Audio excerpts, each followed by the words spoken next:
Spicy bubbles பண்ணலாங்க friends. Good morning. எல்லோரும் சௌக்கியமாக இருக்கீங்கன்னு நான் நம்புகிறேன். இன்றைக்கி நம்ம இந்த ஷேலட்ஸ் யூஸ் பண்ணிவிட்டு ஸ்பைசி பபிள்ஸு சிம்பிளாக 3 மினிட்ஸ் ஸ்நாக்ஸாக நம்ம பண்ணலாம்.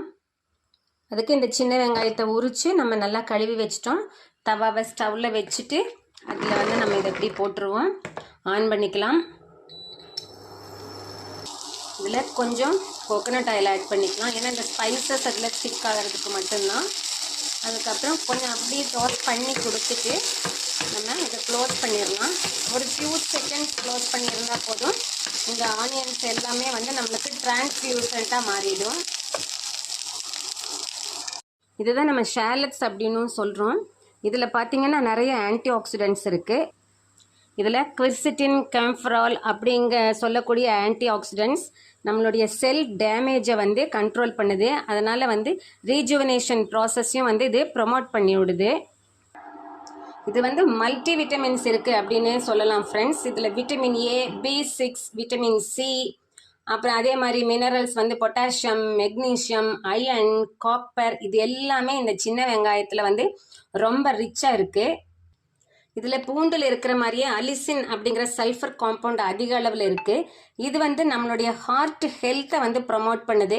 முக்கியமாக பார்த்தீங்கன்னா பேட் கொலஸ்ட்ரால் அப்படின்னு சொல்லக்கூடிய நம்ம LDL கொலஸ்ட்ராலை இது ரெடியூஸ் பண்ணி பிளட் சர்க்குலேஷனை இம்ப்ரூவ் பண்ணி கொடுக்குது.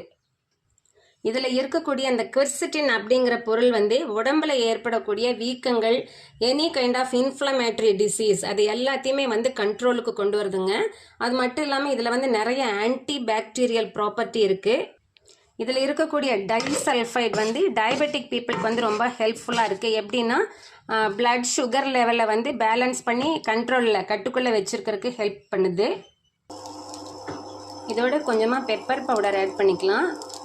இதிலேருந்து கொஞ்சம் காரம் வரும், அதனால் கொஞ்சமாக பெப்பர் பவுடர், கொஞ்சமாக பொடி உப்பு,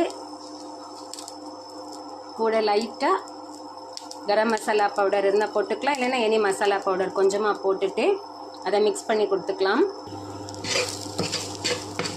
இதே நல்ல அழகான ரொம்ப பிடிக்கிற மாதிரியான ஒரு ஃப்ளேவர் வருதுங்க. இது அப்படியே சின்ன சின்ன பபிள்ஸ் மாதிரி நம்மளுக்கு ஒரு ஃபீலிங்கை கொடுக்குது. இது ஒரு ஹெல்த்தியான ஷார்ட் டைமில் பண்ணக்கூடிய ஒரு ஸ்நாக்ஸாக பண்ணி கொடுங்க ஃப்ரெண்ட்ஸ். ஏன்னா இதில் இருக்கக்கூடிய சல்ஃபர் ரிச் காம்பவுண்ட்ஸ் நம்மளுக்கு தேவைப்படுது. இதுக்கு மேலே இப்படி கசகசாவை லேசாக தூவி விட்டு அதையும் கொஞ்சமாக அப்படி வறுத்து நம்ம எடுத்துட்டாக்க நம்மளுக்கு ரொம்ப டெலிஷியஸான ஸ்பைசி பபிள் ரெடி.